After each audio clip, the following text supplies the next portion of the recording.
hilangnya nyawa korban Muhammad Rizky Rudiana dan Vina karena kecelakaan lalu lintas, bukan pembunuhan. Ya ada chattingan antara satu sama lain gitu kan, chattingan kayak sudah direncanakan nih pembunuhan ini. 10 bukti baru diajukan oleh Saka Tatal dalam sidang peninjauan kembali kasus Vina di Pengadilan Negeri Cirebon, Jawa Barat. Kuasa hukum menyerahkan sejumlah bukti baru yang tidak pernah diajukan dalam persidangan sebelumnya untuk pertimbangan hakim. Seperti foto korban Vina dan Eki yang tidak menunjukkan adanya luka karena senjata tajam, namun terdapat luka akibat benturan di tubuh Vina, serta foto rusaknya motor yang digunakan Vina dan Eki. Kuasa hukum juga menyertakan bukti keterangan Liga Akbar, salah satu saksi kunci yang mencabut keterangannya dalam BAP 2016 silam dan menegaskan dirinya tidak berada di lokasi tempat Vina dan Eki diduga dikeroyok geng motor. Berdasarkan bukti baru ini, kuasa hukum Saka Tatal meyakini kematian Vina dan Eki bukan akibat pembunuhan, namun kecelakaan lalu lintas. Novum ke-6, file rekaman keterangan Liga Akbar berbentuk flash disk. Dengan keterangan bahwa saksi Liga Akbar hanya menjadi saksi pada perkara nomor 4 Pit B garing 2016 PN Cirebon, saudara Liga Akbar tidak menjadi saksi pada perkara nomor 16 Pit Sus anak garing PN Cirebon terdakwa anak Saka Tatal bin Bagja. Kesaksian Liga Akbar tersebut diperintahkan oleh Ibtu Rudiana yang faktanya saudara Liga Akbar tidak berada di sekitar area tempat kejadian peristiwa tersebut. File rekaman ini menunjukkan pencabutan keterangan Liga Akbar sebagai saksi. Hilangnya nyawa korban Muhammad Rizky Rudiana dan Vina karena kecelakaan lalu lintas, bukan pembunuhan. Liga Akbar, teman Eki yang dijadikan sebagai saksi kunci dalam kasus ini juga sudah mencabut keterangannya dalam berita acara pemeriksaan 8 tahun silam. Liga Akbar mengaku ditekan Ibtu Rudiana untuk menandatangani pernyataannya soal ia berada di lokasi dan melihat Vina dan Eki dikejar dan dikeroyok geng motor. Sebenarnya emang saya nggak ada di situ awalnya. Dan pelemparan dan pengejaran itu tidak ada? Dan pelemparan dan pengejaran itu emang tidak ada. Dengan terpaksa Pak, saya tanda tangan. Tanda tangan BAP? Awalnya saya menolak dulu. Berulang kali menolak? Berulang kali menolak. Terus penyidik bilang apa waktu? Emang nggak kasihan sama almarhum Eki sama Vina katanya. Saya bilang, emang saya nggak di situ Pak, saya mau harus kayak gimana? Pakar hukum pidana Jamin Ginting memastikan kuasa hukum Saka Tatal harus bisa memberikan bukti kuat terkait dugaan penyebab kematian Vina dan Eki bukan karena pembunuhan, namun kecelakaan.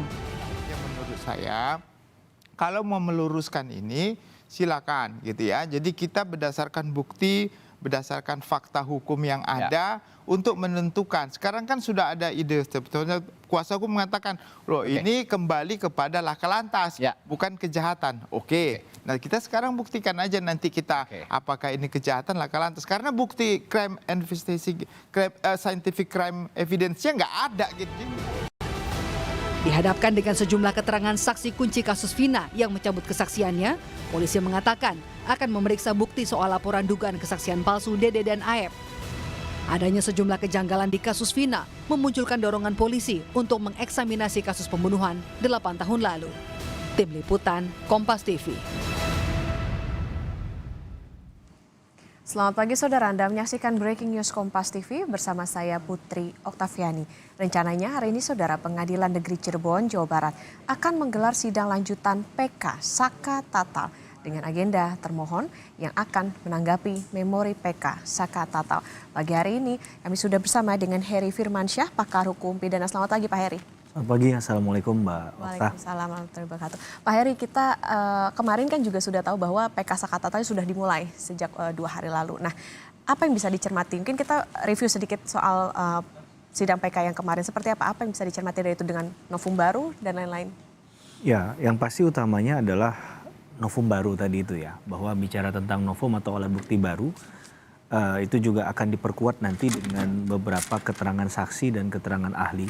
Karena sangat mungkin bukti yang diajukan itu tidak bisa berdiri sendiri dia atau saling bertautan, berkaitan. Maka perlu ada penjelasan yang mungkin nanti akan dibunyikan corongnya lewat saksi ataupun ahli yang dihadirkan. Nah, kalau kita lihat ini bahkan arahnya sudah semakin ingin meyakinkan kepada publik dan kita semua, bahkan tentunya ke majelis hakim yang nanti akan memberikan pendapat hukumnya walaupun nanti akan memutus Mahkamah Agung ya. Ini menyoal masalah apa ada tindak pidana atau tidak di dalam kasus ini. Nah ini menurut saya yang jadi semakin menarik begitu ya, karena keyakinan awal bahwa ini hanya bicara tentang siapa pelakunya, ini menjadi bergeser bahwa tidak pernah sebenarnya ada orang yang harus mempertanggungjawabkan pidana. Maka tentunya hakim di tingkat PK ini harus dengan cermat memperhatikan sebagai judek juris ya, bukan sebagai judek faksi. Jadi sebenarnya kalau di tingkat PK itu tidak lagi memeriksa fakta dia. Nah, sehingga ketika ada pandangan bahwa mungkinkah Rudiana itu dihadirkan di persidangan PK, ini bisa sangat debatable nantinya. Karena hakim PK dalam hal ini kan tidak berusaha untuk aktif sebenarnya, tapi dia hanya menyandarkan pada apa yang kemudian disampaikan oleh para pihak saja. Nah kalau kita melihat dengan kaitan dengan kehadiran Rudiana, maka yang memegang peranan penting adalah posisi jaksa selaku pihak termohon PK di dalam konteks ini. Apakah kemudian ada alasan yang kuat ataupun yang penting, kepentingan hukum dalam tanda petik bagi jaksa penuntut umum untuk menghadirkan Rudiana? Nah, tentu ekspektasi publik harapannya adalah Rudiana hadir kan. Nah, tapi ketika kita bicara tentang konteks yang tadi, maka sangat mungkin ini tidak menjadi tidak menjadi kenyataan ya. Nah, tapi tentunya kita akan melihat proses perkembangan dari persidangan karena pada hari ini masih bicara tentang tanggapan atau pendapat dari jaksa penuntut umum terhadap pembacaan permohonan PK yang sudah diajukan kemarin. Gitu. Oke. Tahapannya Pak, itu seperti apa sih? Apakah memang akan jadi sidang yang panjangkah PK ini? Karena kan kalau kita melihat ini akan diputuskannya di MA ya. Betul. Seperti apa yang nanti akan dijalani oleh Saka Tatal di PK ini? Setelah ini mungkin akan ada pemeriksaan terkait dengan bukti. Apakah ada dihadirkan keterangan saksi atau ahli? Dan terakhir adalah langsung bicara tentang berita acara yang akan disampaikan oleh pendapat hakim nanti yang akan diputus melalui Mahkamah Agung. Jadi mereka hanya menyidangkan saja, bahasa kemarin kan Ibu Ketua Majelis Hakimnya sudah sampaikan. Kita hanya menyidangkan perkaranya, tetap yang memutus itu domain kewenangannya adalah di Mahkamah Agung. Jadi perkaranya tidak kemudian disidangkan secara kompleks seperti di pengadilan tingkat pertama, itu sehingga membedakan antara PK dengan pengadilan tingkat pertama. Karena dalam konstruksi hukum acara pidana ada istilahnya upaya hukum. Nah, upaya hukum itu terbagi dua dia, biasa dan luar biasa. Seperti yang disidangkan di PN dan banding itu masuk dalam konstruksi hukum biasa, tapi dalam PK ini masuk ke upaya hukum luar biasa gitu. Kalau tidak sekompleks seperti peradilan tingkat pertama, artinya seberapa penting atau seberapa besar sih Pak goals begitu dari PK ini terhadap orang-orang mungkin seperti Saka Tatal ini? Ya. Karena ini adalah upaya terakhir Mbak Okta. Jadi upaya terakhir berarti tidak ada lagi? Tidak ada lagi. Nah, cuman ini saya kalau nggak salah mencatat ada dilematisasi ya. Ketika kita bicara tentang ada putusan MK yang tidak membatasi PK, kalau saya nggak salah ya. Tapi dalam putusan, dalam konteks yang lain di Mahkamah Agung diatur itu bahwa PK misalnya hanya boleh diajukan satu kali saja.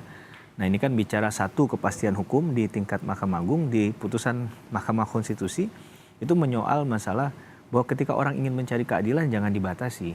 Nah, ini tinggal bagaimana penerapannya. Nah kalau yang kita lihat selama ini ya PK di atas PK, saya bahasakan begitu ya, itu mungkin nggak ada, harusnya memang tidak ada, agar itu sekali saja. Sehingga walaupun ini hanya bicara pada tataran penerapan hukum, maka harus melihat betul katakanlah konstruksi berpikir mengapa diajukan PK. Diajukan PK kan alasannya ada novum tadi ya, bukti baru, ada pertentangan antar putusan, ada kemudian ditemukan adanya kekhilafan atau kekeliruan hakim yang nyata. Nah ini bisa saja misalnya ada bukti yang diajukan tapi tidak dipertimbangkan.